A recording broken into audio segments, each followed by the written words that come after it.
bagong Pilipinas. Narito ang Police News Express sa oras na ito.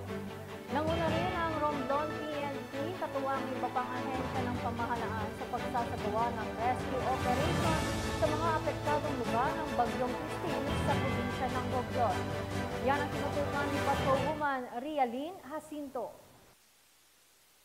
Ng rescue operation ng mga kapulisan sa iba't ibang barangay ng Romblon na naapektuhan ng Bagyong Christine nito lamang ika-23 ng Oktubre taong kasalukuyan.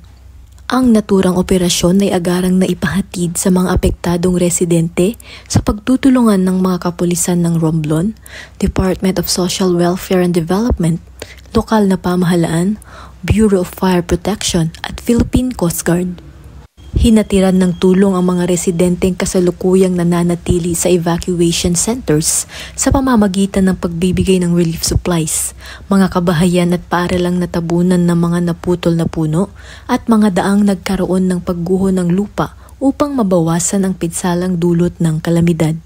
Sa tulong ng iba't ibang ahensya ng pamahalaan at kapulisan, masisigurado na maipapaabot sa mga mamamayan ang agarang tulong sa kanilang mga pangangailangan. Sa pamamagitan ng pagkakaisang ito ay muling maitataguyod ang kaayusan sa mga apektadong komunidad at makapagbigay suporta sa pagbangon mula sa naranasang kalamidad upang sa bagong Pilipinas masisiguradong ang lahat ay ligtas.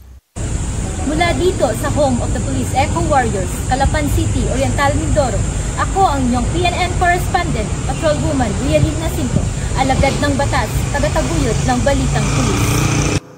Maraming salamat, Patrolwoman Jacinto. At para sa iba pang update sa kalagayan ng panahon at Bagyong Christine, laging tumutok sa Police News Network, alagad ng batas, tagataguyod ng balitang pulis. Ako po si Police Senior Master Sergeant Vanessa Villano sa nagbabalita para sa Police News Express.